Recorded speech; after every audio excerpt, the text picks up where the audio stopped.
ठीक है. So write down the first question today. Discuss the Marxist approach to the first question.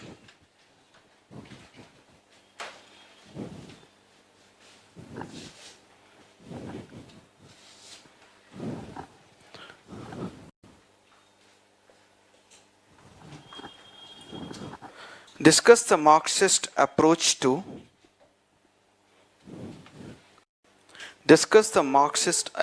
to the analysis of Indian nationalism. The analysis of Indian nationalism. Discuss the Marxist approach to analysis of the Indian nationalism.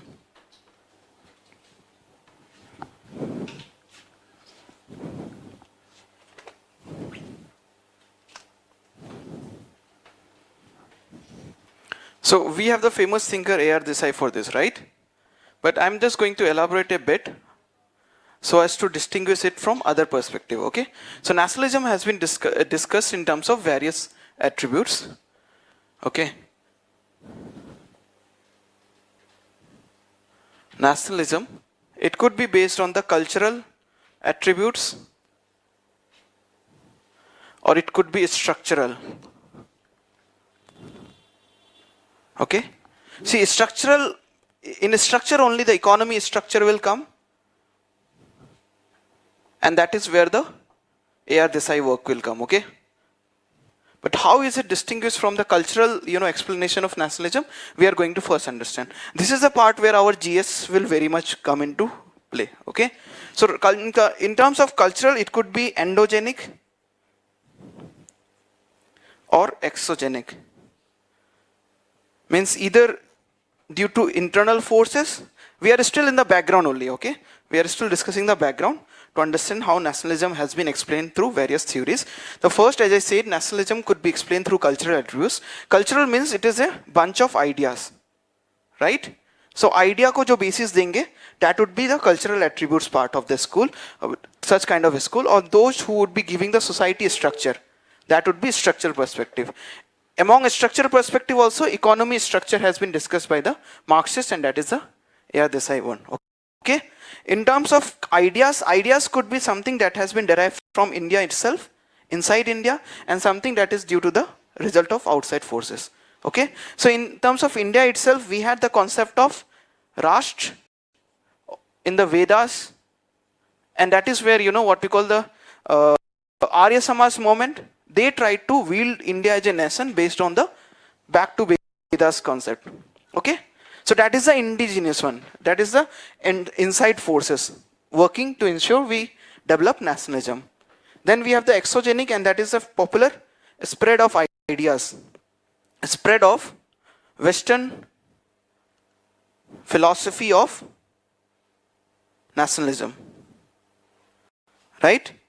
So Voltaire, Rousseau and everything, their work started spreading, and that is why the nationalism started spreading in India as well, okay? So that is where both of these have been considered wrong, and that is where our work of A.R. Desai comes, which we would be discussing in the, what we call, this answer, okay?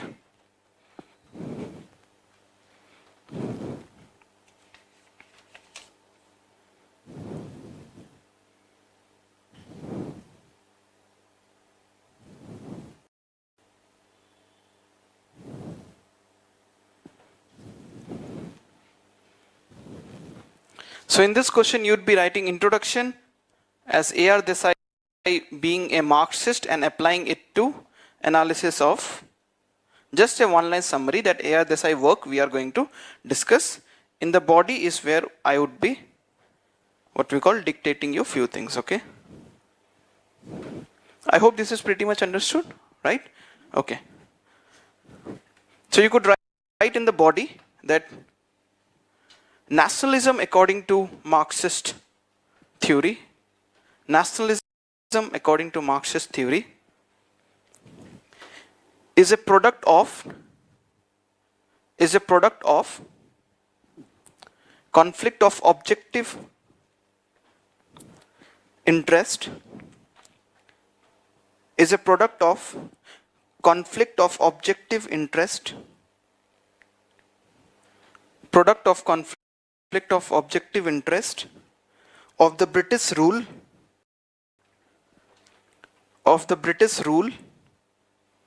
and the new emerging middle class.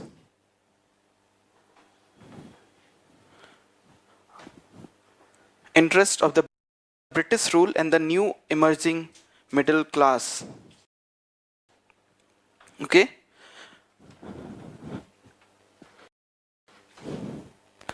The objective condition were created after full stop, you can write. The objective conditions were created. The objective conditions were created by the Britishers themselves. By the Britishers themselves.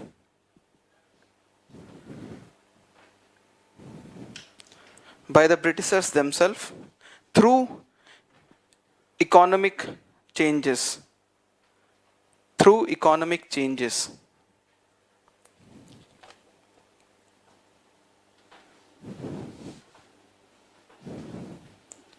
So you can write, basically his work in A.R. Desai has noted down what were those objective condition, okay? So now we are going to write down whatever the objective condition in which nationalism emerged, okay? And again, all this objective condition would be the outcome of one and only one thing, that is the economic structure, okay? Write down the objective conditions were, the objective conditions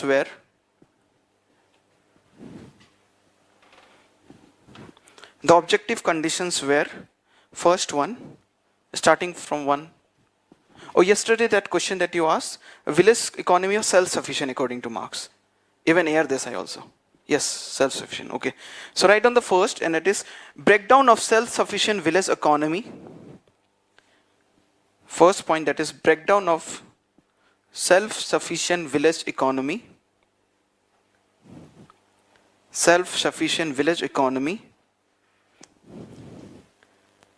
And its integration with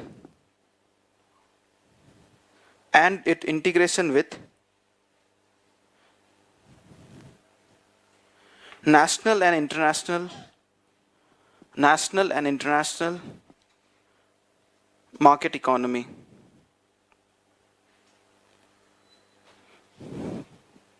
National and international market economy. Second point is introduction of the system of private property. Introduction of the system of private property giving rise to introduction of the system of private property giving rise to capitalistic ownership. Capitalistic ownership. Capitalistic ownership of land.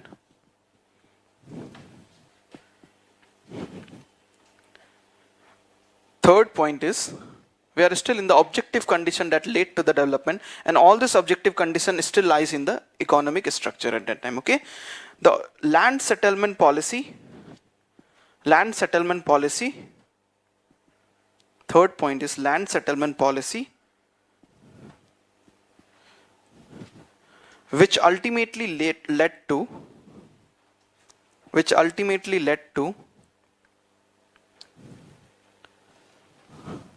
pauperization. I hope everyone has heard this term. Pauperization. It is a process in which number of people in the poor section increases, okay? According to Marx, when he has studied, he says that the middle class would just decrease, right? Marx and Weber would differentiate between them. Like, according to Weber, he would say that the middle class would expand. And this would say कि नहीं pauperization होगा, due to which it would be just, you know, what you call getting divided into two major classes, okay? So that process, pauperization, okay? So that is what it is said, land settlement policy, which ultimately led to pauperization of peasants. Pauperization of peasants.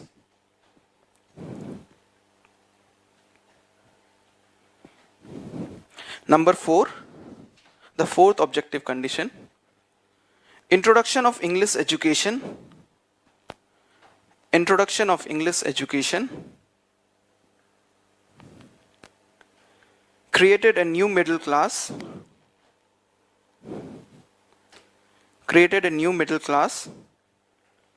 whose interest created a new middle class whose interest were in conflict with that of the British, whose interest were in conflict with that of the British.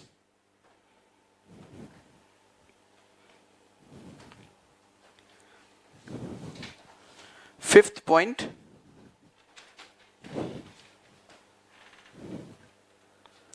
development of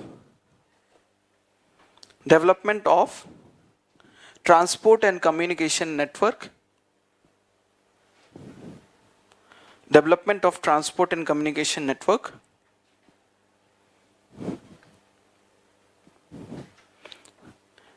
and unified executive development of transport and communication network, and unified executive legislature and judiciary,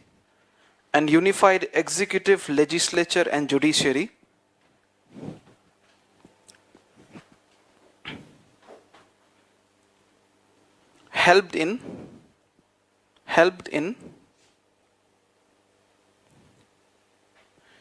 unification of India,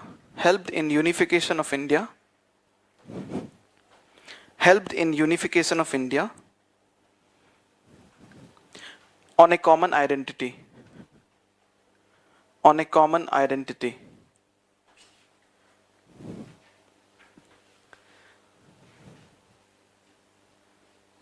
Okay, so basically if you could actually understand that, what we are writing in this body part is that ultimately you have heard that history of, what we call mankind is the history of class struggle.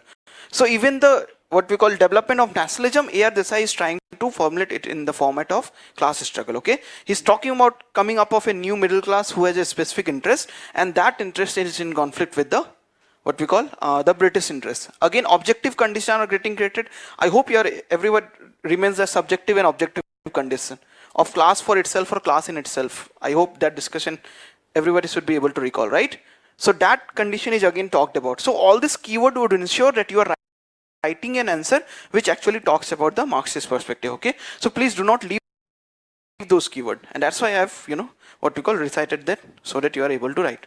Okay, so now we are going to study the 5 stages of nationalism that was discussed by A.R. Desai. Okay, so analysis would first talk about the regions, that is what we have written first, and then we would be talking about the 5 stages, and then we would be drawing 3 major conclusions. So that would complete the answer that is to be written. Then we have to move to the critique part, a very short part for critique, because that is not exactly even asked, but still it is a format that one should be going for. That's why you would be going for it. Okay, so again 5 stages that we are going to discuss. This is clearly given in the book, or the notes which I used, and that is the Sudhanshu Sarkar notes.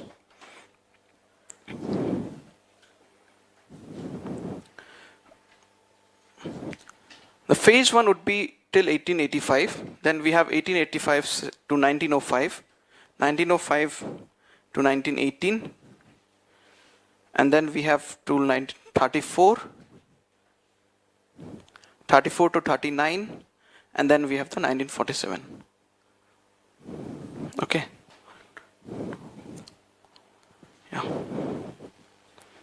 Okay, write down the first phase, phase 1. We are going to talk about up till the formation of Congress. Okay, so according to A.R. Desai, just write down what is in short what exactly he talks about it. Indian nationalism had a very narrow social base. Phase 1 में पहला point आप लोग लिखेंगे. One of the prominent characteristic of phase 1 is Indian nationalism had a very narrow social base. It was led by intelligentsia. Phase 1 का first.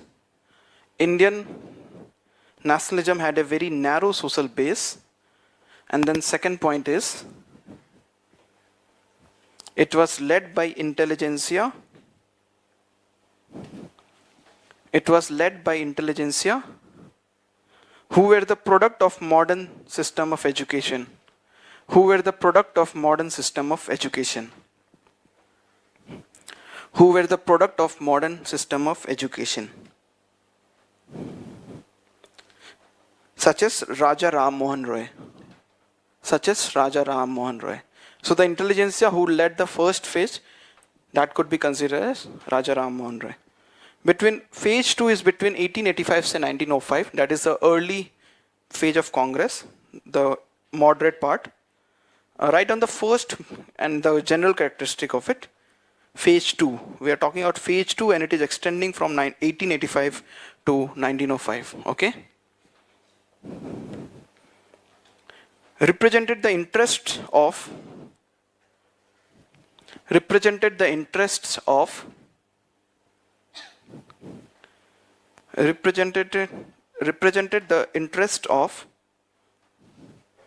development of the new bourgeoisie society.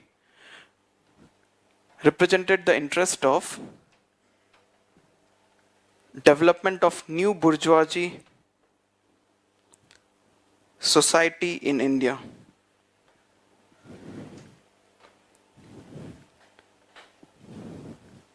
Second characteristics, led by educated middle class. Led by educated middle class.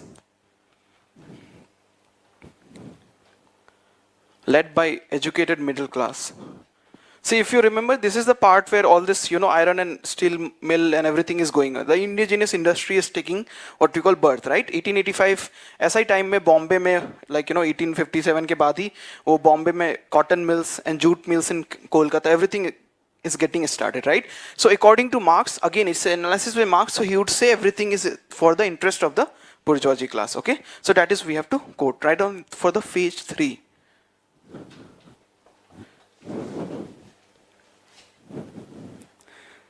Just one point, and it is national movement became, for the phase 3 now we are going to write, it is between 1905 to 1918. National movement became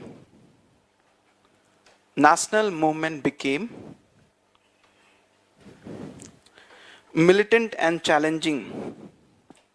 Militant and challenging. National movement became militant and challenging and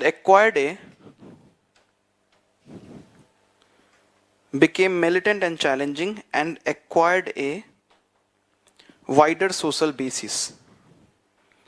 Again, acquired a wider social basis. That is what we have to write about the phase 3rd. Let's move to the phase 4th.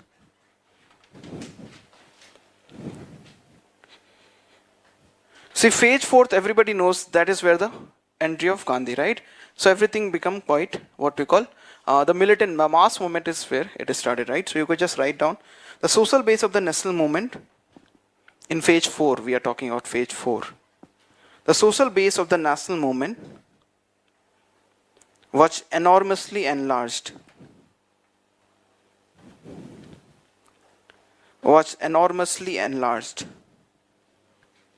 The social base of the national movement was enormously enlarged. We have to write the second point here, and that is where the Marxist, what we call analysis would be there. The leadership of the Congress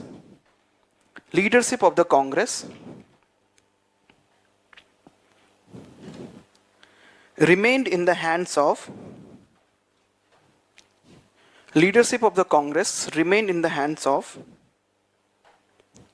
those who were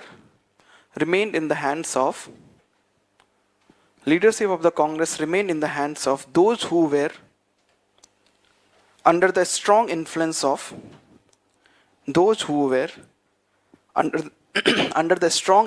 of the Indian capitalist class. The Indian capitalist class.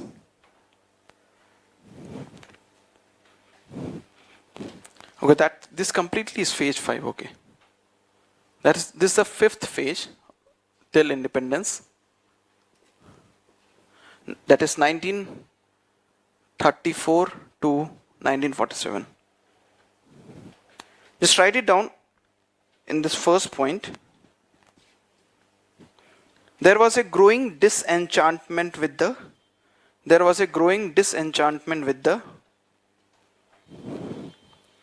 we're talking about the fifth phase. There was a growing disenchantment with the Gandhian ideology,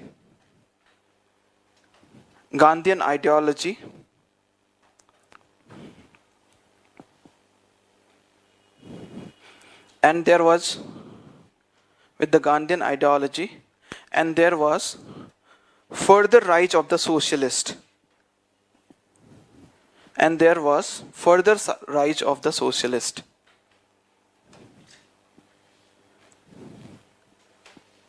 Okay, in the second point you could write, if you remember all this, what we call Kisan Sabha movement, also all this comes, right? So you could write about the peasant and agrarian struggle that actually starts in this last phase.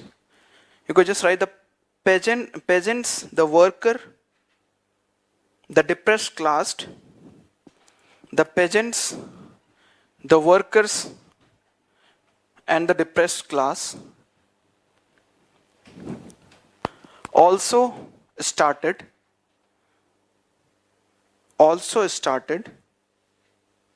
agitation for their demands.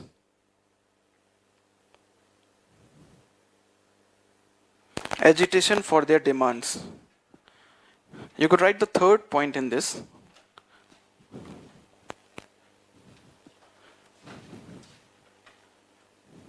The mainstream was still the third point, and that is where the Marxist analysis will come.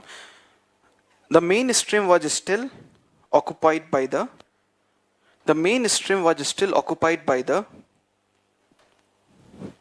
Gandhian Congress,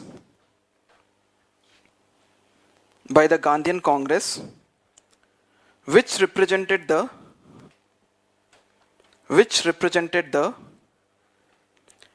interest of the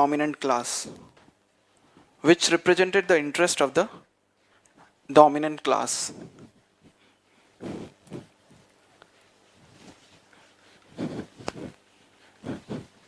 See, suppose it is a 10-marker question and it is asked you to analysis of the what we call Marxist analysis again. Okay, so first part is pretty much important that we have written. The objective condition we have to write because that is what is required when it comes to the Marxist analysis.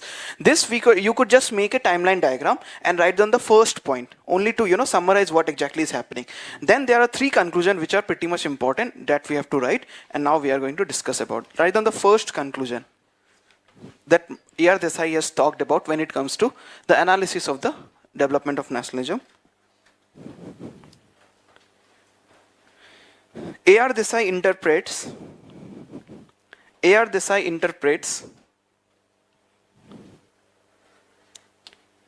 the peaceful and bloodless approach. A.R. Desai interprets the peaceful and bloodless approach of struggle,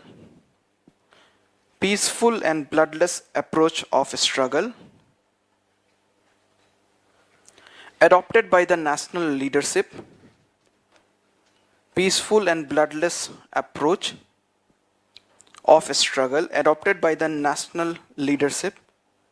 adopted by the national leadership as a basic guarantee to the propertied classes, to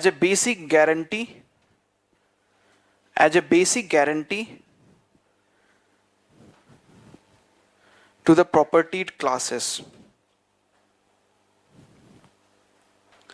that as a basic guarantee to the propertied classes that they would at no time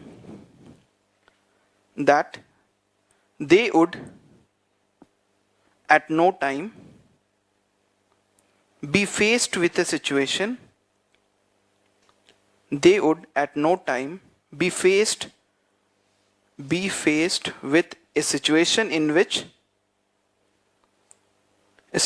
in which their interest might be put in jeopardy.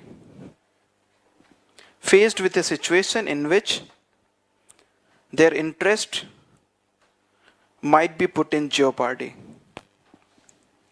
Might be put in jeopardy. So basically he's saying that we went with the bloodless and what we call a peaceful approach only because the propertied class, their property should not be disturbed, right? Everybody has taken the cue from the 1857 that whenever there is a revolution, it is bound to impact on the property relation. So as to preserve the property relation, what they would do? They would go with the bloodless and peaceful approach, okay, right? On the second conclusion that he has said, although the masses came into nationalist fold, second conclusion, although the masses came into the nationalist fold,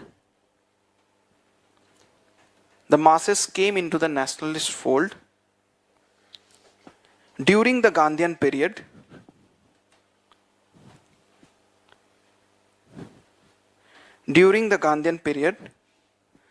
they were not politicized. During the Gandhian period, they were not politicized, and the lower classes of agricultural workers, they were not politicized, and the lower classes of agricultural workers and poor peasants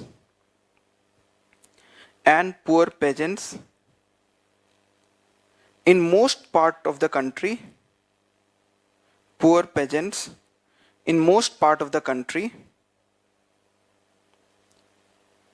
were never mobilized.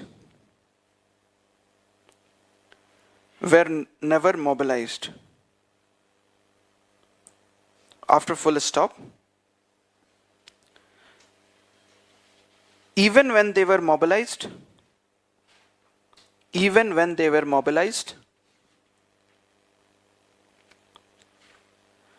masses remained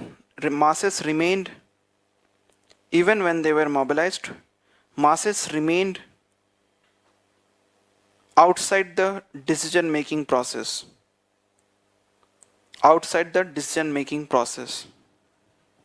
Okay. So that is what he is saying. First of all, the masses were not completely mobilized. Basically the agricultural workers and the peasants. Okay. And apart from that, they were never the part of the decision making, even if they were getting mobilized. All these things are pretty much, what we call true and in line with the Marxist ideology. So these are pretty much important to be written whenever a question is asked. Okay. The analysis is where you would be getting more marks. Right on the third one.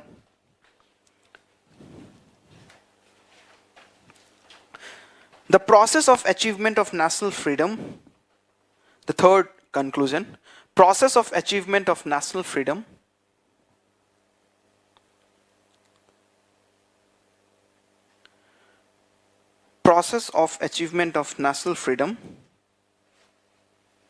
have been evolutionary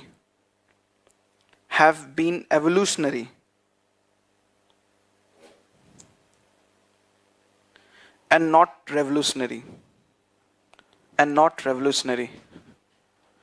With Thana struggle,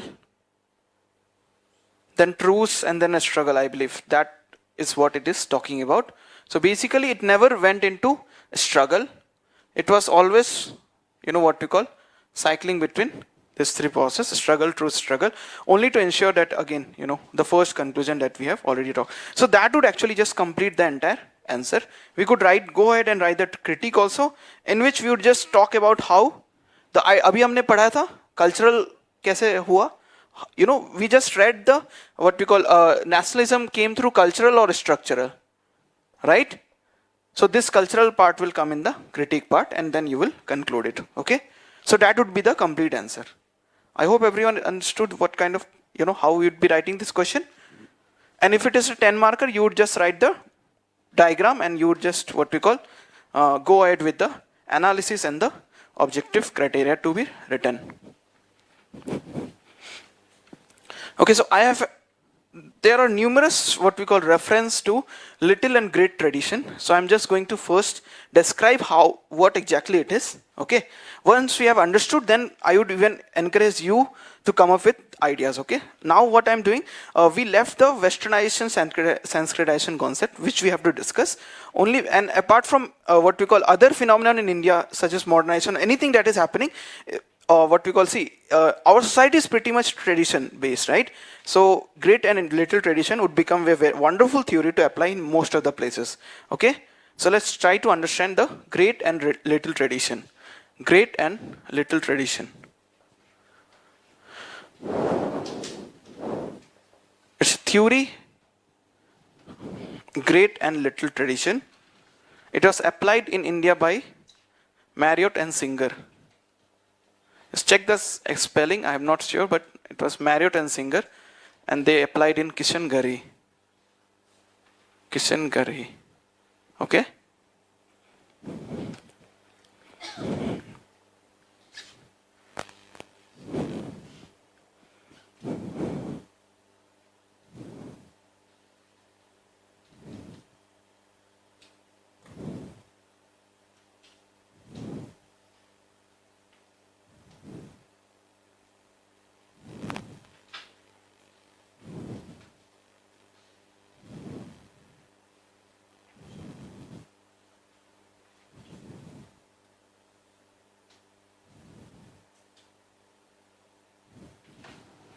Okay, so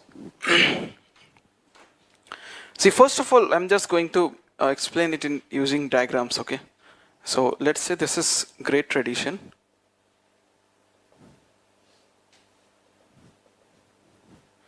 This is the little tradition.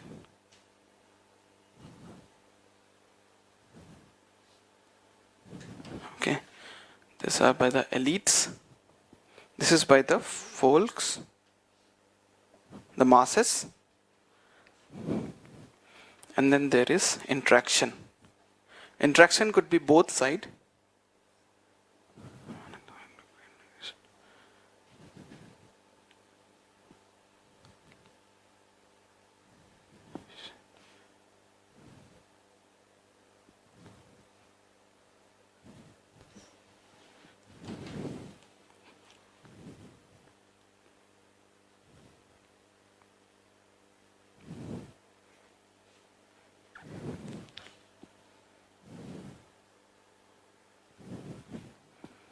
Okay, so basically, I mean, if you try to understand this theory, it says that society exists at two levels.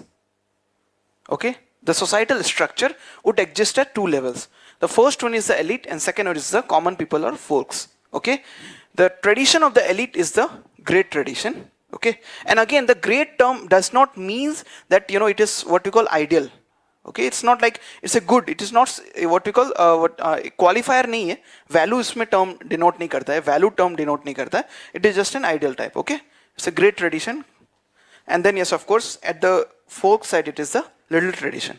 Okay, both this tradition would be at continuously, they would be what we call interacting. Okay, such form of interaction could take two popular routes. Okay, the first route is when the little tradition would be going up, and what we call, it would be accepted by the elite, and it would become the part of the great tradition. Okay, that process is called as a universalization. Okay, universalization is when little tradition element would go and become the part of the great tradition. This another type of interaction that would happen is the great tradition coming and getting what we call fused with the local tradition, or maybe even attenuated according to the local needs, and that is called as the parochialization process. Okay, when Makim, Marriott and Singer studied the Kishangari, they have given examples of each of this. Okay, when it comes to the universalization, he has talked about this process. This event I am unable to recollect, but he has talked about the what we call this tying of Rakhi. Okay, that is something according to them. So basically, there was some what we call event in which after marriage, young जो newly wed wife would be, she would be going back what we call to her home, the maternal home. Okay, and that is happening, and they will tie some sacred thread also. Something on that line used to happen, and that actually later became, when it comes to the great tradition, it became the tying of Rakhi. That process usually happens.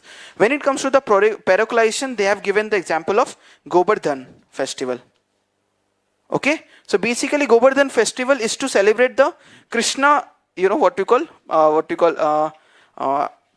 one hand से उन्होंने I believe कुछ वो पूरा वो उठा लिया था, right? Basically to celebrate that, I mean, to celebrate that event, that was something that was celebrated in the great tradition. When it came to the little tradition, it was considered as a Gobardhan. So basically in that, the entire mound of what we call cow dung would be created and that would be prayed. I hope everyone is getting what was Gobardhan here in great tradition is being celebrated for something else. And that is a popular phenomenon in which Krishna, what we call, holded the entire mountain on his little finger, right? For that, it is being celebrated. On the other hand, when it came to the little tradition, it was converted into something that was pretty much what we call curated or localized by their own understanding. They understood Gobardhan as something as wealth and cow dung. So they started creating a mound of cow dung and started praying them. Okay, so that is a popular example of parochialization and universalization that was understood. Okay, so why am I going to tell you this? Because we could actually apply this in various phenomena that is happening. The phenomenon of westernization and even Sanskritization that we would be studying when it comes to what we call M.N. Srinivas. Okay, even in westernization, can anyone give me example of parochialization that is happening? Any music, maybe, right? Like we have now coming up with mixes. Anything else? Yeah. Exactly. The Aloo Tikki burger or the Maharaja Mac. Wonderful example, right? Is an example, the Maharaja Mac or Aloo Tikki burger is an example of parochialization. Okay? Universalization? Yoga, right? Yoga is a very wonderful example of universalization. So that is something we could talk in the westernization phenomenon. I hope everyone is getting how we would be applying this great and little tradition. Okay? Please note it down, like in any format. Please take some few moments if you need. Just note it down what you have understood from the discussion we just had.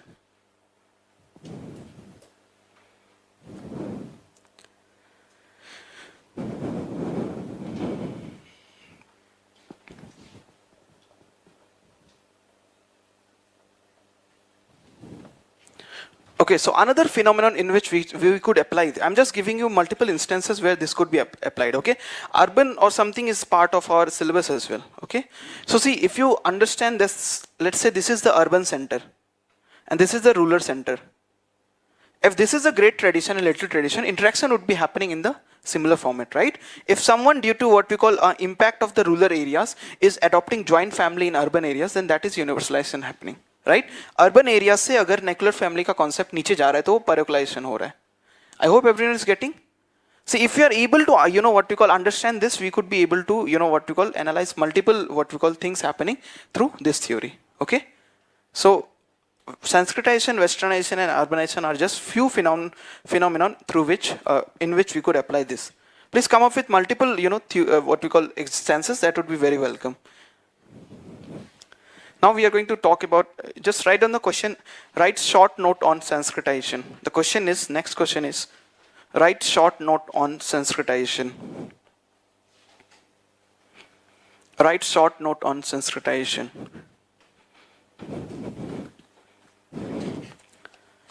There is one more question which is pretty much related and I will be discussing it in very detail. Distinguish between, just write down the next question also. It would be just related to Sanskritization itself, that's why I'm asking you to write. Distinguish between positional change and structural change. Positional change and structural change.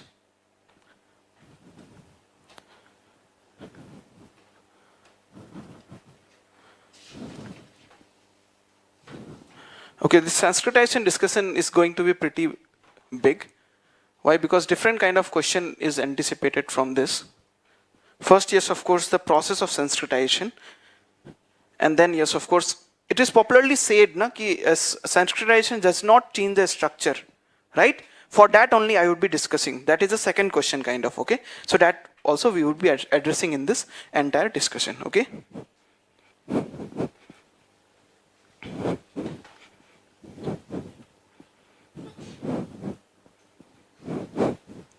Even Sanskritization can be explained in terms of little and great tradition, okay?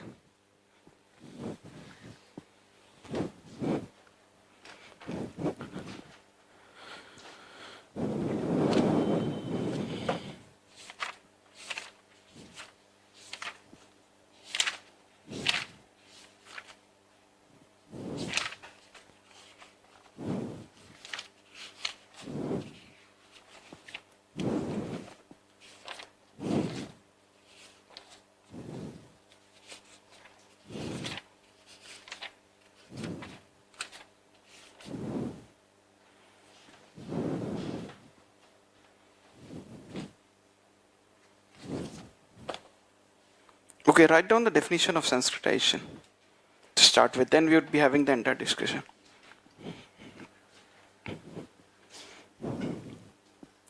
Sanskritization is a process. Sanskritization is the process of attaining higher status,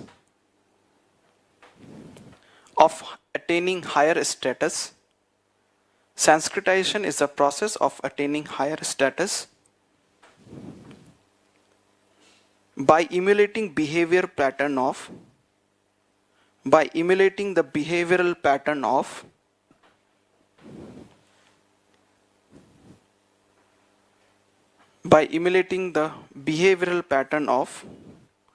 upper caste,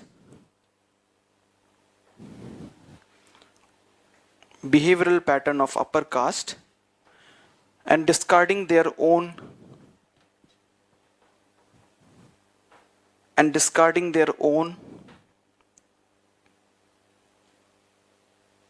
behavioral pattern.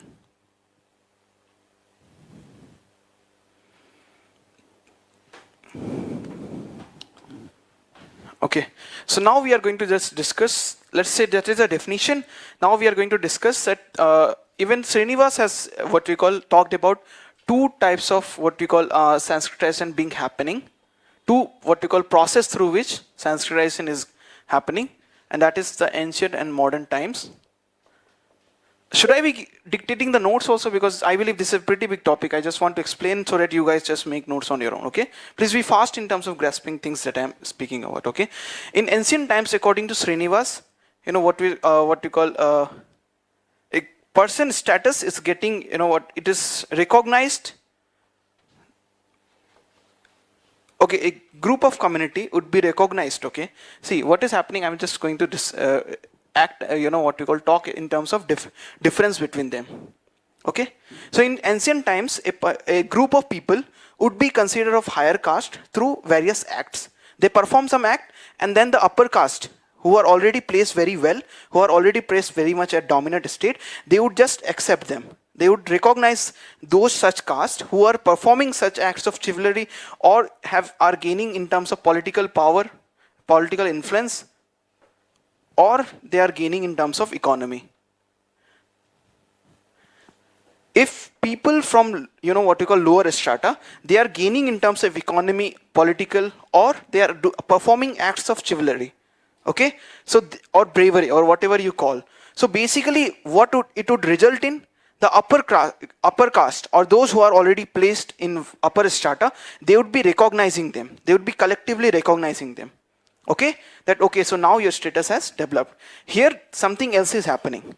If we talk about here also, yes, of course, in secular there is a secular hierarchy, there is a rise,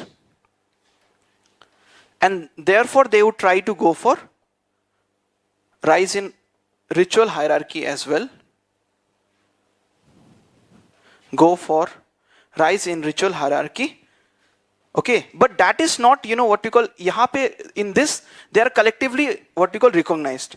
In this, it would be faced with stiff opposition. Okay, here they are getting easily recognized.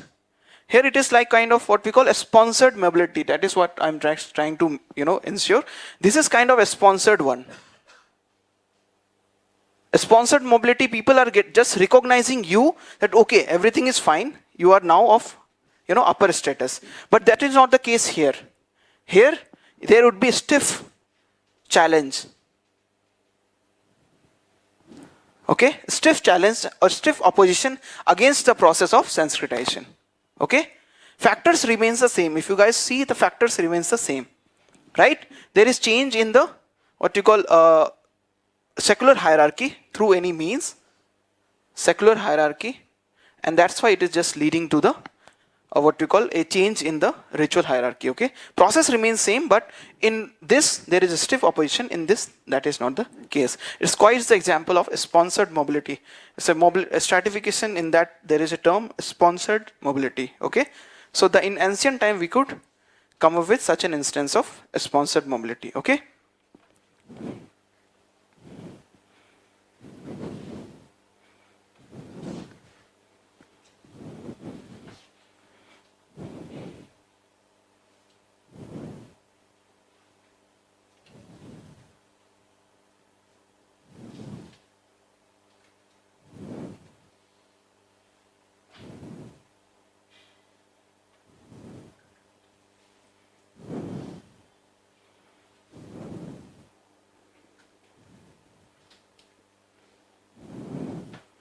Okay, write down just one single sentence here to summarize.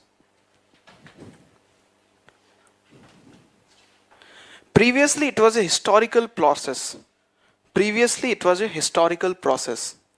We are talking about the ancient times, okay?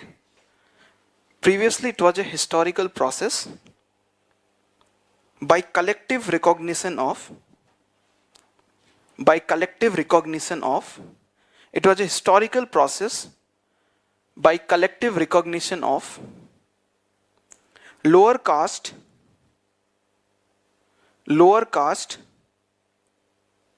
to the rank of upper caste, collective recognition of the lower caste to the rank of upper caste as a result of their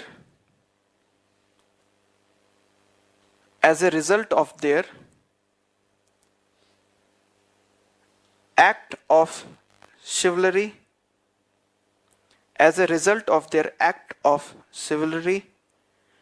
rise in economic and political status.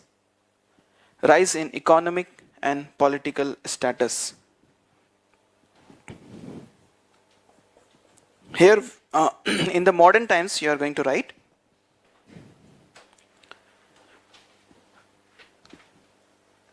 in modern times, Sanskritization has a contextual meaning. Sanskritization has a contextual meaning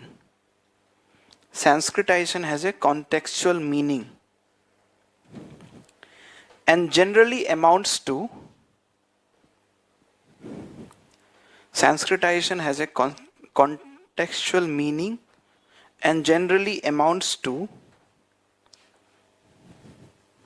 unilateral attempt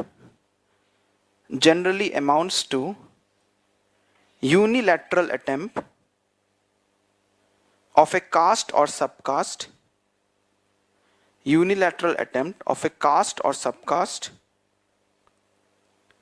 to move upward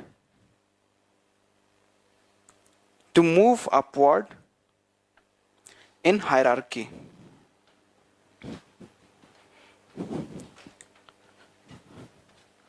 Okay, so condition remains the same. Here what is happening is that there is no opposition or zero opposition, there is higher opposition.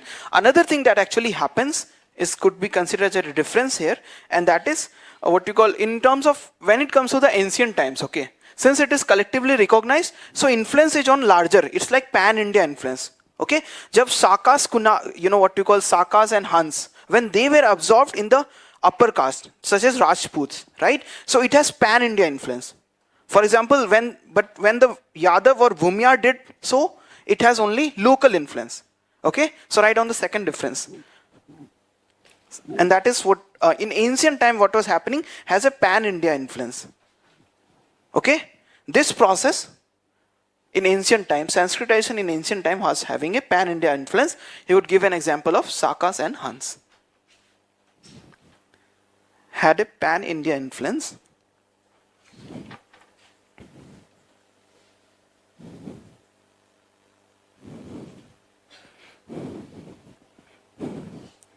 And this, it was local or regional influence.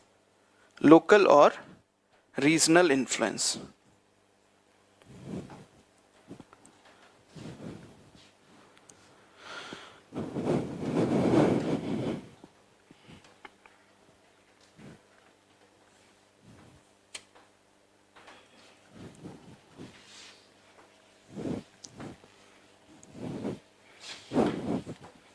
Now we are going to talk about the evolution of the term Sanskritization, how the term has evolved.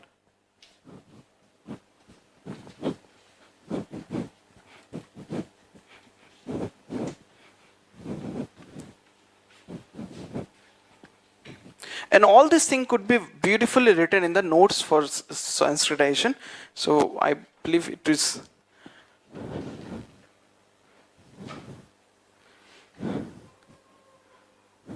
Okay, so when it comes to Sanskritization, let's understand the what we call evolution of this term. Okay, so when M.N. Srinivas was studying, in Coorg. According to him, the Brahmins were emulated. Okay, they were the upper caste who were emulated. So one of the definition of Sanskritization could be emulation of Brahmanic way of life. Okay, if it's understand from the M.N. Srinivas study in Coorg.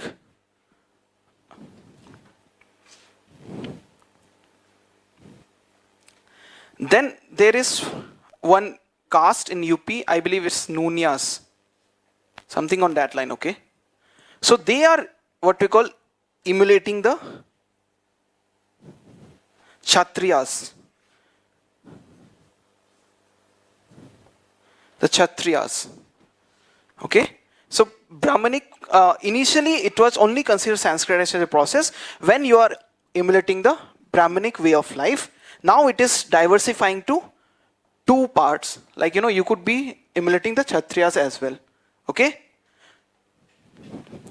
Then it was turning to emulating way of life of twice born. Emulating the way of life of twice born. Why I am talking about this? Because when it comes to areas such as Gujarat, or what we call Gujarat, let's say, here the Vaishya community, which is third Varna, but still, I believe, I will make a short distinction. The upper three Varna are the twice born. Right? And that is a distinction, so I hope everyone is getting. So it started with this. Now it is moving to two reference group.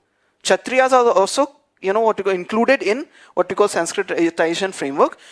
If we consider the case of Gujarat or that area, even the Vaishya are now emulated. Okay, so what started as a very what we call narrow definition is now getting broader and broader. Okay, and now it has come with a general definition that if you are emulating the Sanskritic way of life,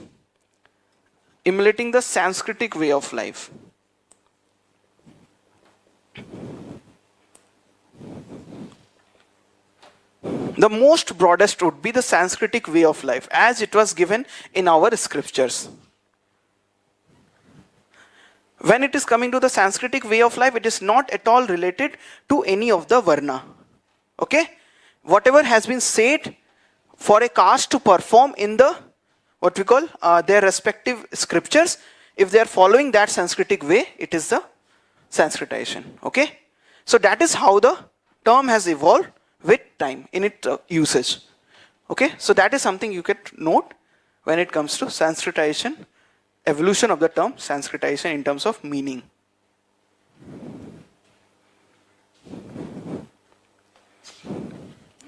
Now we are going to discuss the process.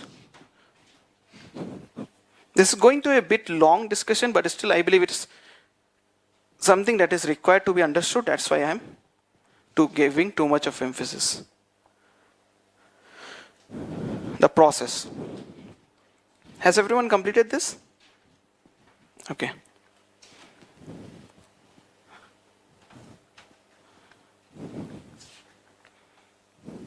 You could just write in the process. See, we would be writing the structure. Okay, just write the process. First step is the Sanskritizing caste. First step, Sanskritizing caste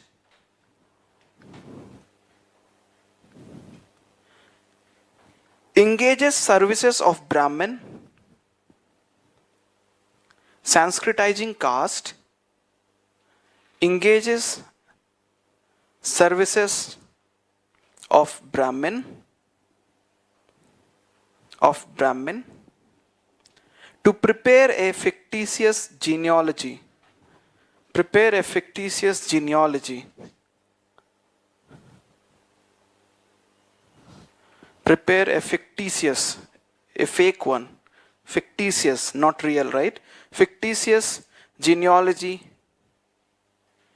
claiming themselves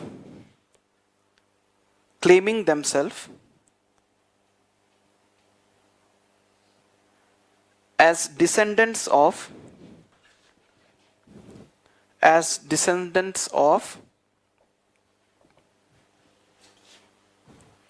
some important mythical figure.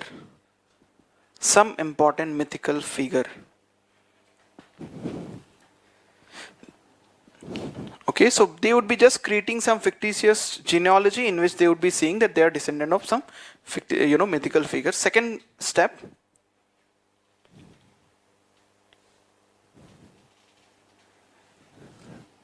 they engage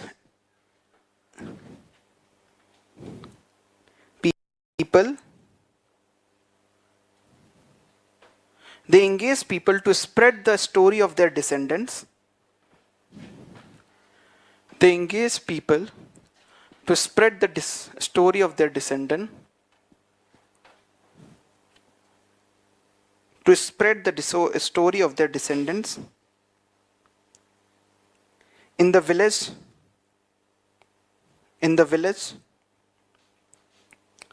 and their locality.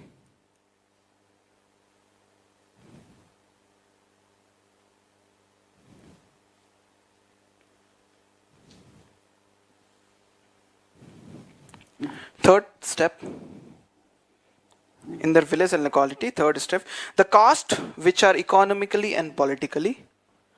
Third step, the caste which are economically and politically. Third step, the caste which are economically and politically dependent on them.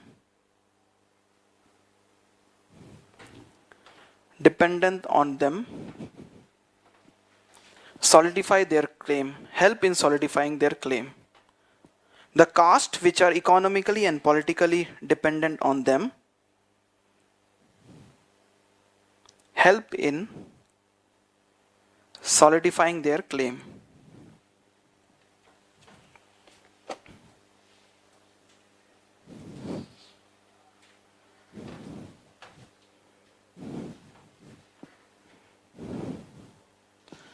Okay, this is a process. Now we are going to actually, talk about how it is not something that is what we call questioning the structure. It is something that is quite superficial. Okay, Sanskritization as a process, and that would quite answer our second, what we call question that we have written about Sanskritization.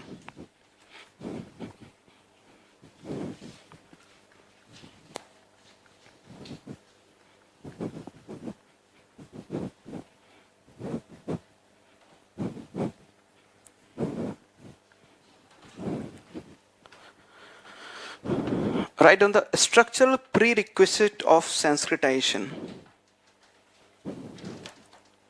A structural prerequisite of Sanskritization.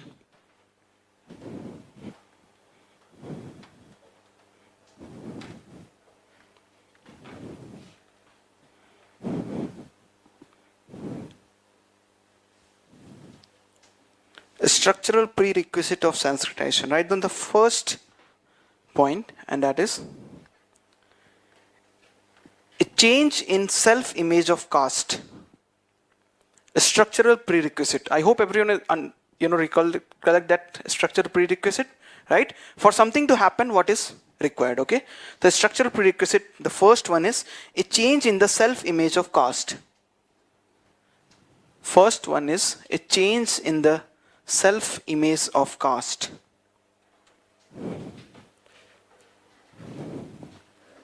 Followed by a change in the self-image of caste, followed by higher status aspiration, followed by higher status aspiration.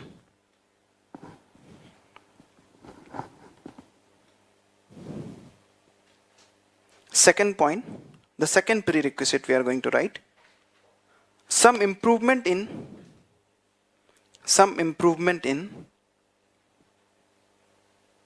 social and economic status of this caste. Some improvement in social and economic status of this caste. Third prerequisite is The closure of stratification system. Social closure हमने पढ़ा था ना, weber का concept. The closure of stratification system. The closure of stratification system in respect of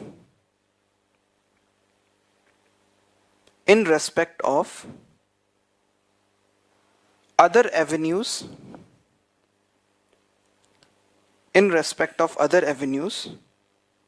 except emulation.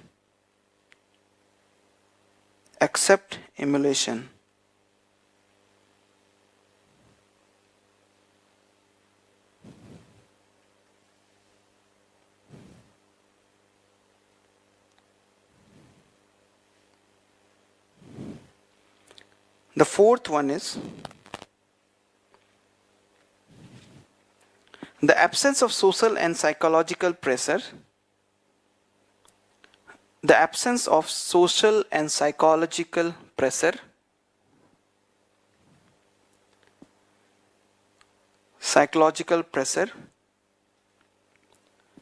among aspiring caste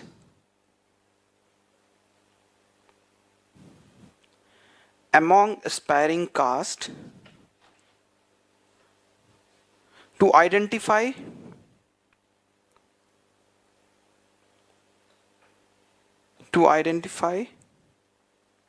upper caste status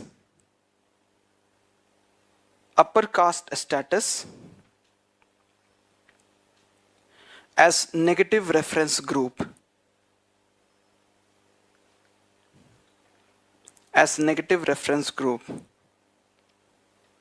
The last one, fifth, I believe.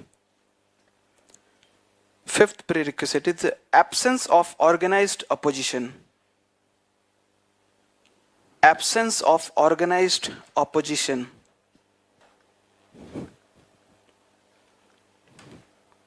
From the upper caste.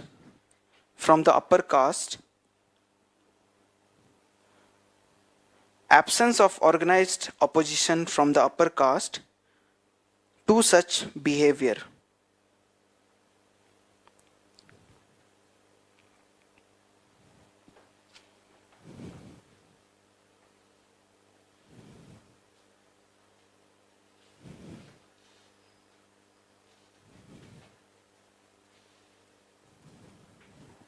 So why I'm talking about this structural prerequisite is because, whenever the question comes that it is only changing the cultural attribute of the caste and it is not changing the structure of the society. So if you would actually, use this structural prerequisite idea, you could say that the structural prerequisite of Sanskritization is same everywhere, right? If some caste has gone for Sanskritization, the structural prerequisite is not going to change for them as well or anywhere. Okay, so structure is going to remain same. Apart from that, we could always give other what we call arguments as well. For example, even when it comes to the structure, the hierarchy of the caste still remains the same, right? In terms of varna, they still plays the same, right? The rest of the structure still remains the same. Only that caste cultural attributes is going to change. I believe when we are writing all these arguments, that would pretty much suffice our cultural change as well as structural change that Sanskritization debate can be completed. Okay, just write down one more part, that is the gender angle in Sanskritization.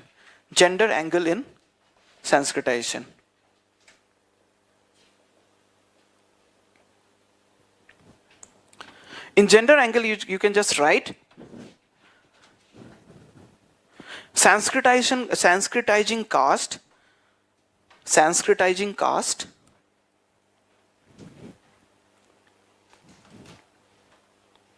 exerts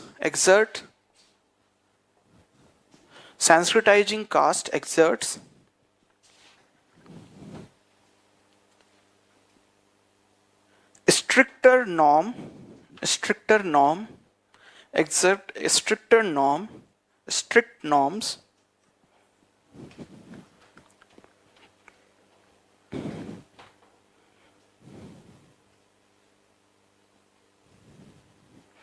on female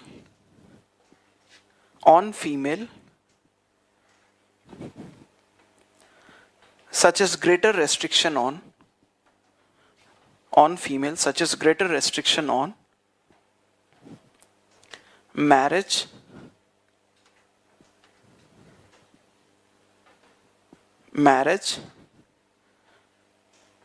job, etc. So even if a caste is undergoing Sanskritization, more stricter control would be put on the woman. Okay, the patriarchy is again, see, it is Sanskritization, and if we go with the last definition, we understood that it is more, you know what we call emulating the Sanskritic way of life, and Sanskritic way of life in India at least is patriarchy based, right? So more stricter control would be on the gender. So that is a gender angle of Sanskritization. Okay. We have two more terms, very small, and that is desanskritization and resanskritization. Desanskritization and resanskritization.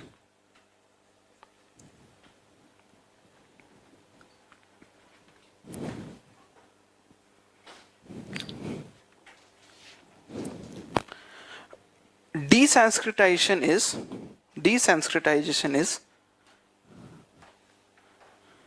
rejection of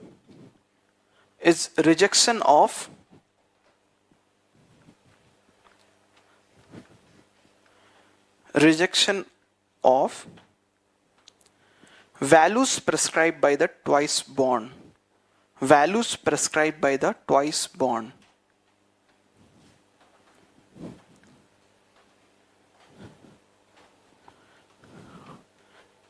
Write down the definition of resanskritization.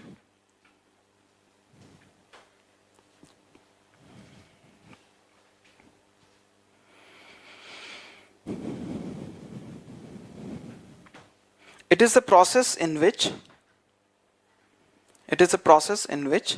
formerly westernized groups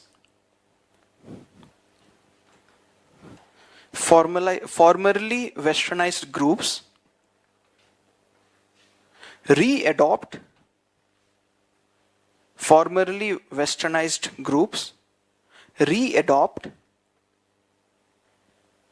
Sanskritic way of life.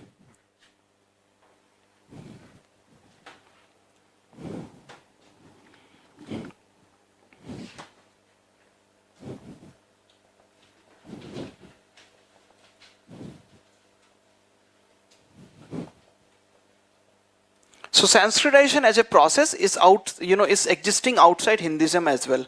So a complete note on Sanskritization must be what you call inculcating that. Okay. So you could just write down Sanskritization process outside Hinduism fold.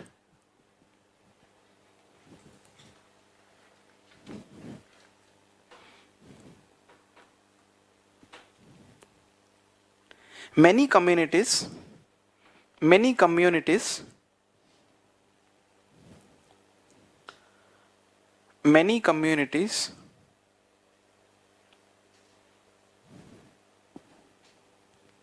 who are outside the Hindu social order,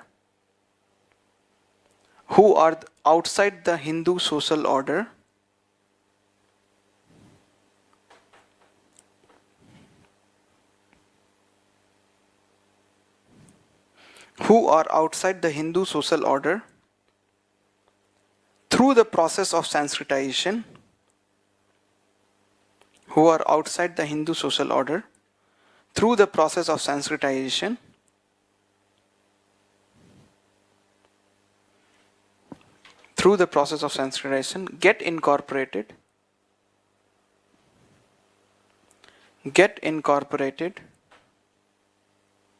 in the Hindu social order.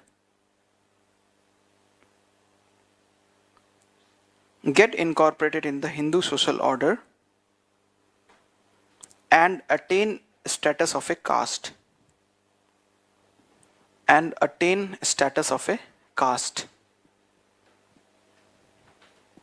So you could give example of external invaders such as the Hunas, Sakas, Kushanas, okay? That were example, right? They were incorporated, they were outside the Hindu social order, but they were incorporated in the Hindu social order through the process of Sanskritization. The Sakas, the Hunas and everything, okay? Yeah, the tribe. I'm just giving other example. The first one is the external invaders. When it comes to this one, the first example is the external invaders. The second one is the tribes. Okay. Prominent example is the Rajgond.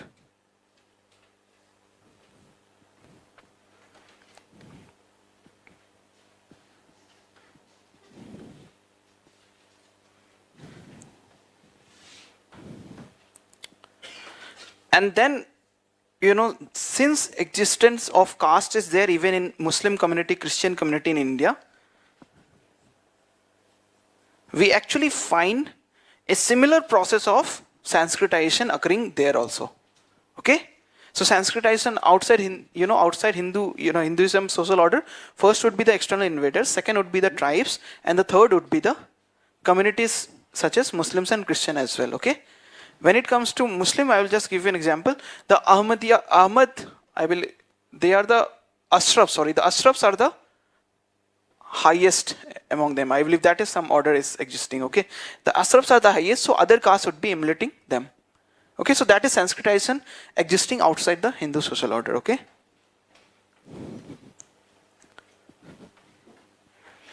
So that is a complete note on Sanskritization. I would still be discussing the second part. I would be just giving you an outline of what to write in the second question that we have written on Sanskritization. Okay. The first one is short note. Yes, of course, you guys would be able to write it. I have covered almost everything that could be written.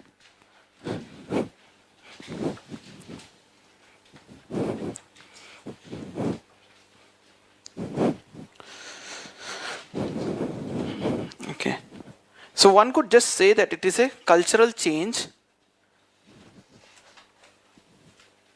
and not a structural change.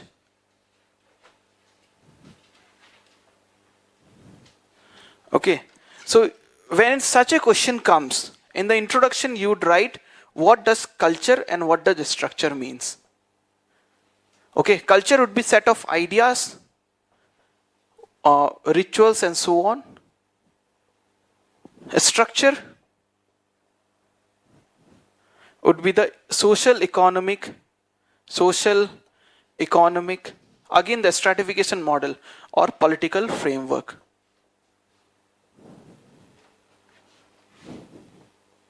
Okay, so now we have to prove in the body, we are going to prove that Sanskritization is only cultural change, right? And not a structural change. So for that you have to give arguments. What arguments you would say? Starting with the, yes, of course, the Varna hierarchy remains the same. Hierarchy remains the same. Okay. Then we could go ahead with the structural prerequisite idea. I'm just giving you a brief idea of what to write in such a question, okay? Because we have already discussed everything in quite detail. A structural prerequisite. Any other argument that we could give for this? Yes, the localized thing. Yeah, that's true. It's a contextual or localized one. It's not a pan-India influence.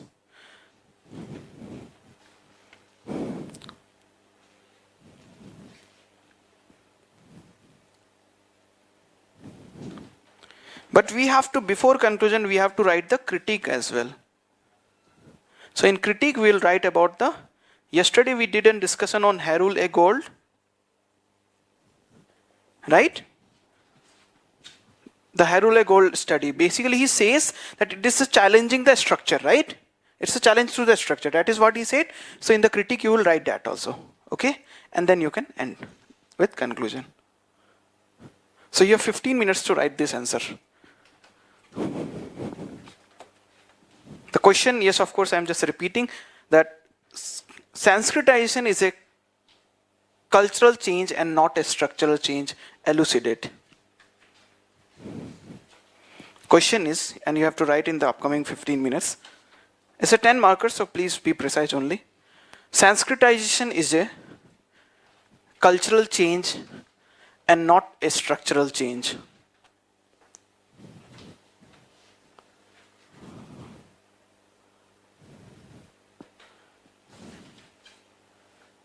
Okay, please write down, we have 15 minutes.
Has everybody written?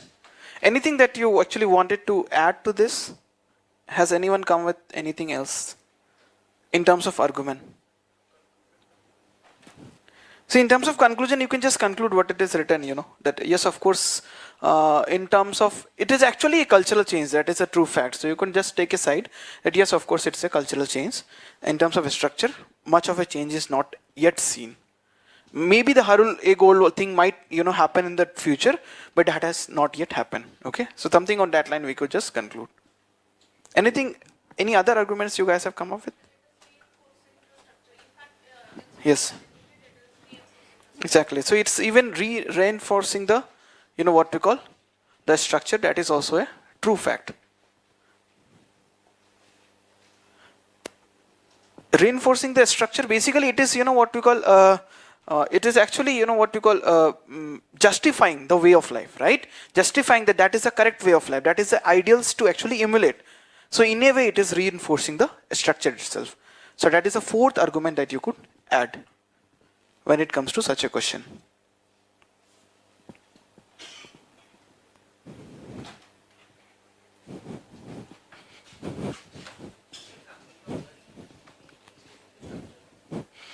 See, in terms of examples, see, we could just say, see, Brahmanic way of life, if you are following, then you are just justifying that that is a way of life, right? In that terms that I am talking, okay? Well, you could just say also that, why Brahmanic way of life is endured? Because it is considered pure from the Sanskritic perspective. So then again, we are still, the structure of pure, impure also exists. In many format, what exactly ma'am has said could be, what you call elaborated, okay? That would quite depend upon how well you have studied the paper too. So we have two more topics to be discussed and then we would be finishing this chapter, okay? Tomorrow we would be doing caste system. Why? Because there should be some continuity. We are discussing too much of caste here. There should be some continuity. Then we would be discussing the second chapter, okay? The colonial impact and everything. First is the westernization concept. Pretty much short. Westernization, write down the definition of westernization.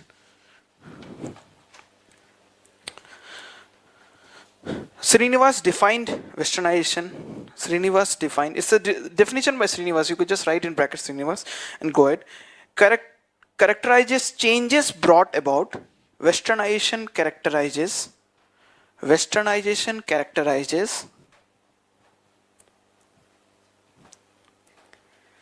changes brought about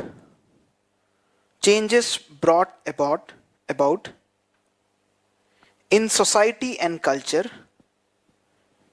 Changes brought about in society and culture as a result of over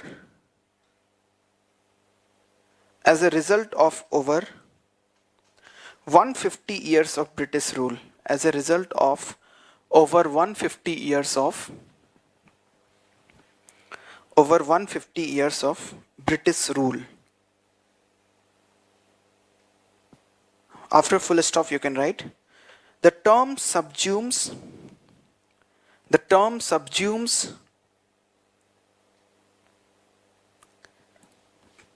changes occurring at various levels. The term subsumes changes occurring at various levels. Changes occurring at various levels, such as technology,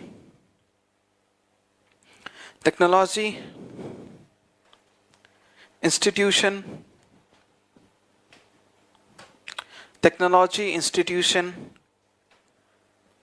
ideology, and values. Ideology and values.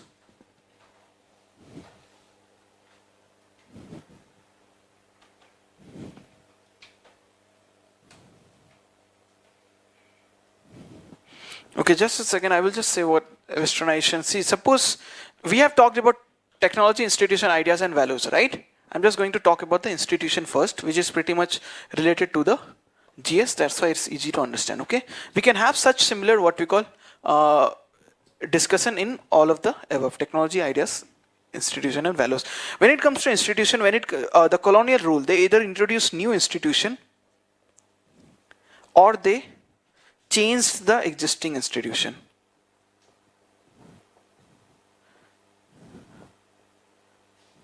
Okay, so would be the case of technology as well. Technology, either new technology would be coming or that current technology would be just reformed. Okay, example of new institution that was introduced in the colonial rule, anyone?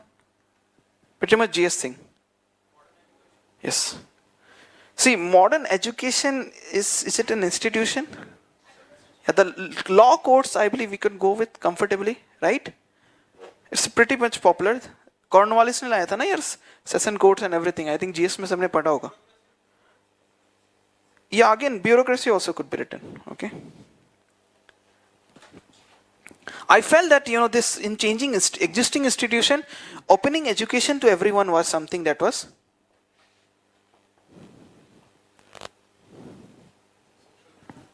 Yeah, many things can be just. I'm just giving an instance in which one is a new institution getting established, another in which existing education. You know, education did existed even before colonial, right? Only it was opened. Some changes were brought in such an institution. So you could come up with multiple ideas in each of its technology, ideology, institution, and values. Okay. All this I've remembered as mnemonic TIIV, so that's why I write all this in that format only. रट के रखा है मैंने पूरी तरह से आंसू.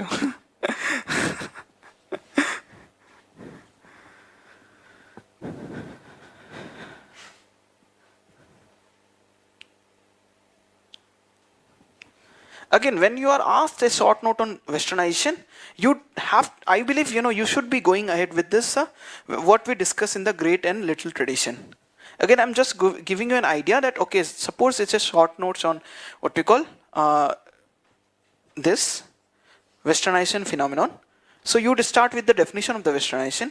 You'll go ahead with writing, you're discuss one instance or illustration of westernization. Then you would go ahead and say how great and little tradition could be used to understand. Okay, because when you would go with great and little tradition, you would be able to capture the current happening also, right? In current happening, even that, you know, what we call, okay, so during the colonial era, most of the thing that were happening was parochialization. Right? From outside we are getting things. Right?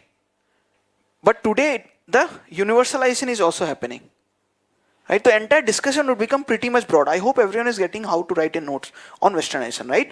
We would start with the definition, we would go ahead with the illustration, and then we would be discussing how great and little tradition could be used to understand this process. Instances of universalization and parochialization can be said, and then after that you could just, you know, what you call end by saying westernization as a phenomenon did not started with the colonial rule, neither ended with the colonial rule. It is something that has been happening continuously. So that would just be a good short note on westernization. Okay, you can write even that last statement, that westernization, the process of westernization did not started with colonial rule, neither ended with colonial rule. It's a continuous process. Neither started nor ended with the colonial rule. It has been a continuous process. Okay, you could just give examples of, you know, new India also. Independent India went with the Westminster form of government. Pretty much a good example of westernization. Okay. इसमें एक to do मैं देना चाहता हूँ आप लोगों को. Homework popular, ठीक है? Write about colonial hangover from sociological perspective. The question that you have to do in your home, it is write down short note on colonial hangover from sociological perspective.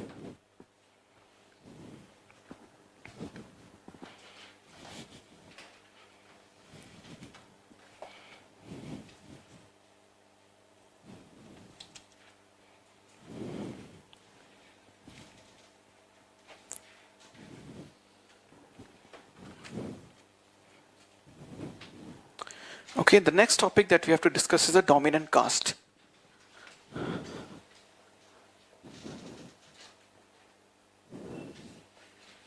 Anyway, what do you guys refer for this first chapter, this thinkers? आप लोग क्या refer करते हैं? Popularly क्या refer होता है? मेरे को पता नहीं. आप लोग बता सकते हो? Just notes. एक पतले पतले पेज के वो आता है, आई थिंक कोई बुक का निकाला हुआ है, वो क्या चीज है? It's there in the market, in set book is, I think वो इग्नू का है क्या, I don't know what it is, but I have seen that there is something else also for this. Okay, anyway, I have relied on Tushranshu, I have given the summary of all its work, but still, I believe there was somewhere, मतलब कि उसमें, I just know that in that, expanded form of G.S. Ghurye, M.N. Srinivas is written. I don't know what exactly that material was. Do let me know. I am just interested. I am curious what exactly people actually study when it comes to paper 2. Anyway, write down the definition of dominant caste. Again, it is given by Srinivas. Srinivas has given one more very important concept of vote bank, right? When politics will come, do remind me that I have to talk about that also. Okay?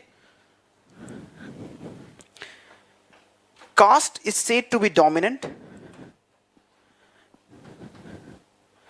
Caste is said to be dominant when it is numerically strongest. Dominant caste, we are talking about dominant caste. Caste is said to be dominant when it is numerically strongest in village. Numerically strongest in village.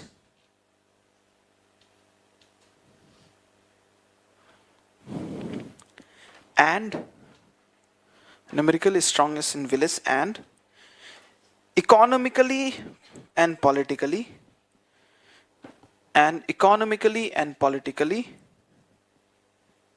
exercises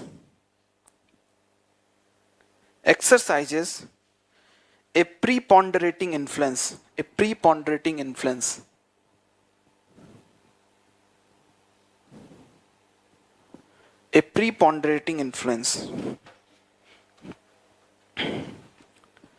You can write down criteria of dominant caste, like criteria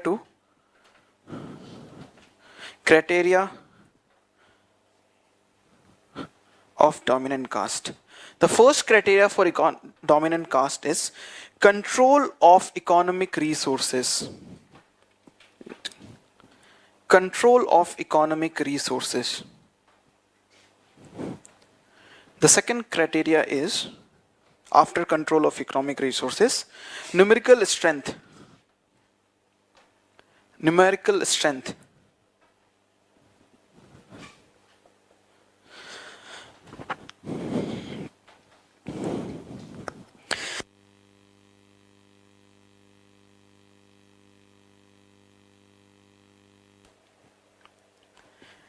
Third criteria is a relatively high ritual status. A relatively high ritual status in caste hierarchy. Relatively high ritual status in caste hierarchy. The fourth criteria is, after relatively high status in caste hierarchy, fourth one is educational status of its members. Educational status of its members.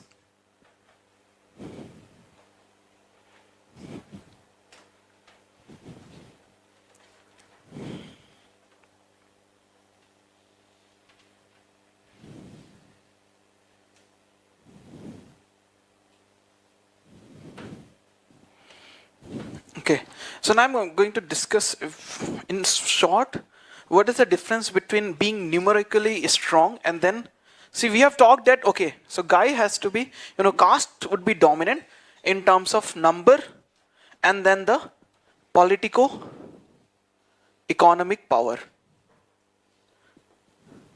Okay, so we are trying to understand the relationship between both this. Okay, we'll try to understand it. First, let's say the number is pretty much large. Okay, but this is non-existent. It cannot become a dominant caste then. Okay, if number is large and it has simultaneously the political economic power, then why does this become a dominant caste? Because when a person has both this power, it would be making decision that would be influencing many people. It would be employing people who would be, again coming under their dominance. Okay, so that's why if a section of people have politico-economic power, it has to be backed by large number. Okay, it's like necessary and essential condition होता है ना, एक होने से दूसरा होना ही पड़ेगा. It's on that line. Okay, and when it comes to, suppose there is a what we call caste with large number, but if they are even political and economic powerful, but if they are faction, there is faction in it, then it could not become dominant caste. Okay, so that is the relation between number and politico-economic power. We could have such an instance in which a section of caste would be having politico-economic power, but it has to be backed by large number of people. Okay, and so would be the case even if it is a large number of people. If they are fractured, if their fracture exists, they cannot turn into dominant caste. Okay, so that is the entire relationship which you could summarize. Should I be stating note on this? Okay, just write in short, just very fast. Numerical strength alone may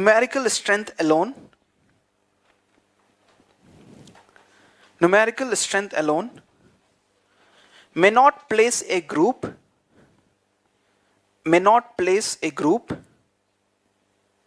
in a bargaining position.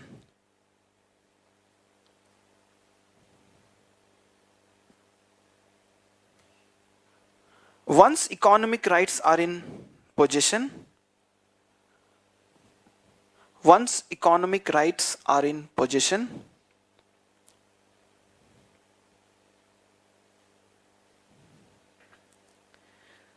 it start controlling the resources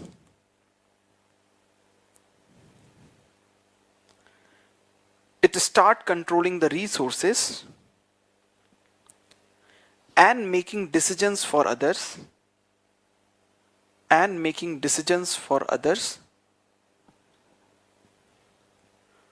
turning it into dominant caste.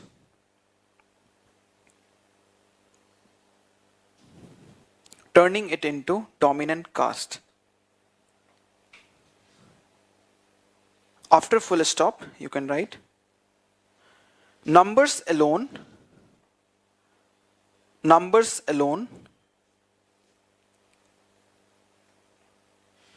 do not guarantee power,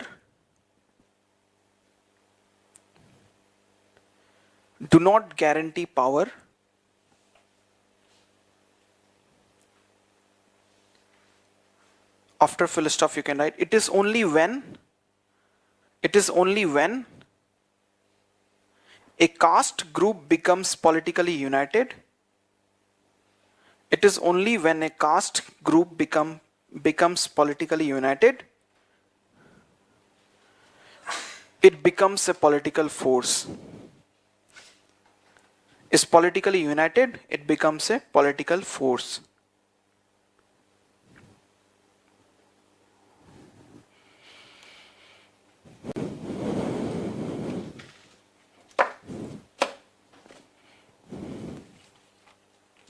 Okay, so tomorrow we will be discussing caste system, and then we would be discussing the rest of the chapters. Okay, I believe even caste system would be taking 2 lectures at least, because it is again a very big chapter in itself. After that, most of the chapters would be taking 1 day or less than that also.